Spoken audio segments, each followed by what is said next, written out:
La mañanera de Ángel de hoy jueves. Voy a comentar hoy con usted un tema, como dije al principio de esta semana, de vacaciones. Es un tema que, por desgracia, es mi opinión personal, muchos mexicanos no reparan en este punto que voy a comentar con usted hoy. Es el de las ideas que un político defiende o que ha adquirido producto de su experiencia personal, de sus lecturas, de las discusiones que tiene con sus asesores o pláticas, o simplemente de su paso por las escuelas en este país o en general del sistema educativo. Las ideas, pues, son, para decirlo de manera muy clara, quizá un tanto esquemática, son la fuerza que mueve al mundo. Voy a dar primero 2 o 3 ejemplos para ver si me logro explicar. Si no, le ofrezco una disculpa de antemano. ¿Usted tiene idea de la importancia que ha tenido la visión monoteísta de la humanidad? Cuando allá hace un poco más de 2000 años se registra aquel movimiento donde se habla de un Dios, de un único Dios todopoderoso, de ese monoteísmo frente a la religión politeísta dominante. En ese momento se inaugura o da principio quizá la etapa más larga que ha experimentado la humanidad de una idea. Hoy mismo, las religiones monoteístas, sería en un caso la religión católica, en otro la judaica, y en otro, aun cuando algunos dicen que es una religión, que es el Islam, yo no comparto ese punto de vista, pero hay de alguna manera para esta plática con usted, es una visión de un solo Dios. Muy bien. Esta visión llegó a revolucionar muchísimas cosas en materia de lo que pensaban los hombres a lo largo de los siglos. Como decía hoy, la Iglesia Católica es de una presencia y una fuerza que nadie puede y menos debe ignorar. Es una institución que impulsó algunas áreas del conocimiento, quizá a su pesar, pero al final de cuentas es de reconocerse eso. El canon occidental o el mundo occidental se ha nutrido de esa visión cristiana o monoteísta, como guste usted. Al paso de los siglos empieza la economía a hacerse cada vez más compleja y tenemos que surgen algunas visiones donde se pretendía, aparte de una utopía, el comunismo, también se critica o se pretende exhibir a la religión. Recuerda usted aquella expresión del opio de los pueblos, etcétera. Pero surge ya de una manera más o menos clara eso que hemos dado en llamar el marxismo.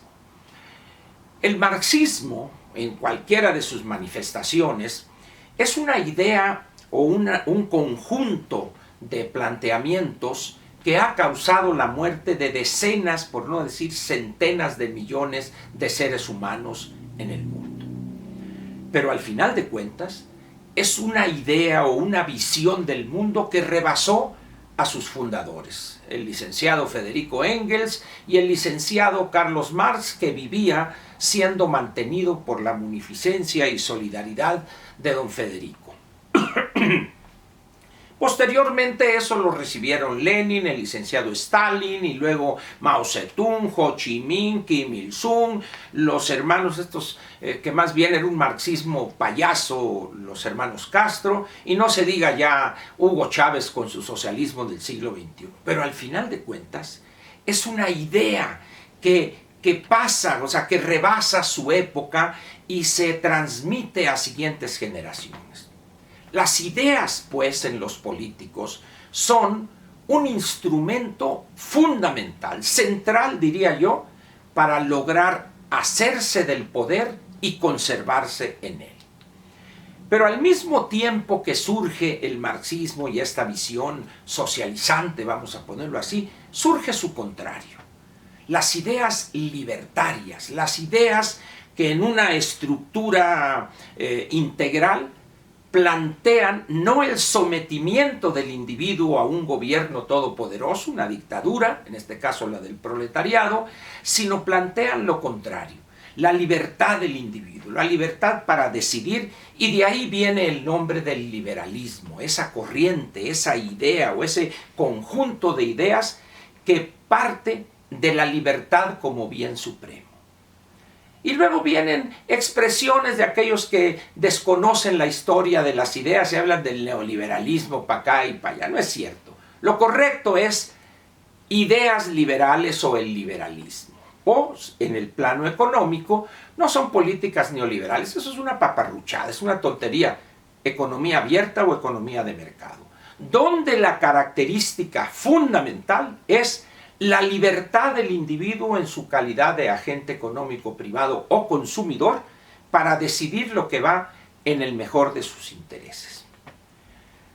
Con esta pequeña introducción, medio inexacta en algunos conceptos, pero llega un gobernante o un candidato que triunfa. No estamos hablando aquí de la imposición, como sucede en países como la República Popular China, o Cuba, o Corea, etc. Estamos hablando de una democracia donde llega un candidato y ofrece a los electores una utopía, un lugar inalcanzable, soportado en esas ideas que se nutren de aquellas escrituras o de los escritos o estudios de Marx y de Engels. Muy bien. Y tenemos la desgracia, después de 36 años, de que llega una persona que en vez de continuar con las ideas liberales, donde se privilegia al individuo y su libertad para decidir, donde se respeta la vigencia del Estado de Derecho, el respeto de los derechos privados de propiedad, etc., se cambia radicalmente esto. ¿Por qué? Porque la persona que 30 millones de mexicanos eligieron tiene ideas contrarias a las ideas liberales. Y hoy lo estamos viendo. Se ha encargado de pisotear leyes 1000. La única que no ha podido es la ley de la gravedad, pero ya está tomando un curso por correspondencia, porque no lo admitieron en el Instituto Patrulla ni en las Academias Vázquez, sobre cómo levitar. ¿Por qué? Porque ni siquiera la ley de la gravedad quiere aceptar. Y también ha destruido instituciones, no solo mediante el recurso de quitarle fondos, sino también mediante el recurso ofensivo y perverso de enviar a una bola de ignorantes, desconocedores del tema, pero para que voten lo que López y sus paniaguados decidan. Vea usted entonces cómo 36 años de ideas liberales, cuando llega Miguel de la Madrid hasta el licenciado Peña Nieto, al margen de los errores, corruptelas, saqueo, lo que usted guste, pero al final de cuentas había la convicción plena de que México debía seguir avanzando por el camino de profundizar, de extender las libertades, tanto en lo político como en lo económico. Y de repente, como decía, llegamos a esta desgracia, a esta tragedia, donde un individuo con ideas totalmente contrarias, ancladas en los años 60, 70 y a veces en los años 30 del siglo pasado, y que quiere reproducirlas, no obstante los avances que ha tenido el mundo, los países, en los últimos 60 o 70 años. Es pues necesario que entendamos la fuerza de las ideas. Cómo López, con esos planteamientos que rayan en lo pedestre, en lo burdo, logran encantar y seducir a decenas de millones de mexicanos. ¿Y sabe usted por qué lo hace? Por la ignorancia de esos mexicanos, producto de un sistema educativo también perverso que desde los años de Cárdenas se dedica a generar todo una estructura de manipulación y cooptación política ideológica. Y hoy estamos viendo los resultados. Personas sensatas, personas con un conocimiento de la historia de las ideas, babeando ante López. Ellos lo hacen por oportunismo, por ver que pepenan en este mar de privilegios, porque saben perfectamente que lo que está planteando López es dañino para el país, para la economía mexicana y para sentar las bases de un mejor futuro. Espero haberlo convencido de la necesidad de entender el papel de las ideas en la gobernación, o dicho de otra manera, en las ideas, en la visión que tiene el gobernante del desarrollo, de lo que debe hacerse en el seno de la sociedad en términos de las ideas, de la visión para poder modernizar este sufrido y atrasado país. Muchas gracias y espero que haya sido de su interés este tema un poco, como dije, de vacaciones. Muchas gracias y lo espero mañana viernes para cerrar la semana. Gracias.